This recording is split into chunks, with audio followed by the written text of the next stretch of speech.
Poison gas by Maddie, Lauren, and Maverick. Poison gas was first used in the year 1915. There were three main kinds of poison gas.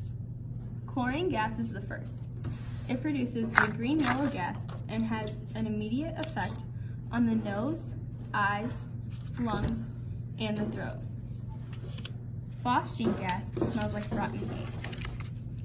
It is like chlorine gas, but is 6 times as deadly. It is much stealthier because it is colorless. Most soldiers did not know that they had been exposed to a fatal dosage before it was too late. It was responsible for 85% of poison gas deaths in World War I. Mustard gas was known as the king of gases. Its effects are not sudden, but it is highly effective after a short time. It had a strong smell of garlic, gasoline, rubber, or even dead horse. Hours after, a victim's eyes would get bloodshot, begin to water, and become increasingly painful to the victim, with some even causing temporary blindness. And even worse, a victim could get blisters, especially in the moist spots, and then as the blisters would pop and become infected.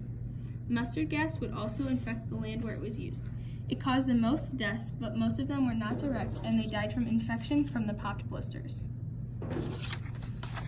Some negative effects of the poison gases were that it killed people.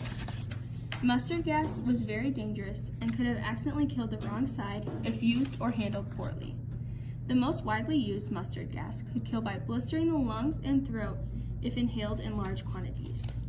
Its effect on masked soldiers, however, was to produce terrible blisters all over the body as it soaked into their woolen uniforms.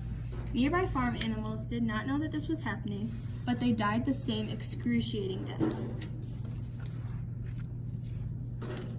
Some fun facts about poison gas was that chlorine gas was first used by Germany during the war in April 1915.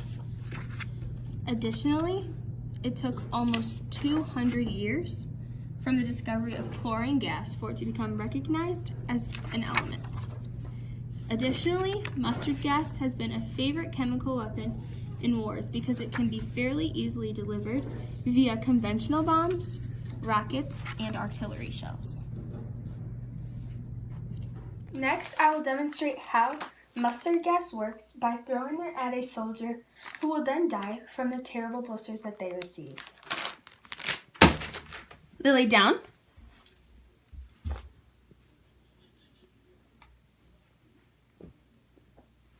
Now she is dead from the many blisters that she has received from the rocket that was filled with mustard gas.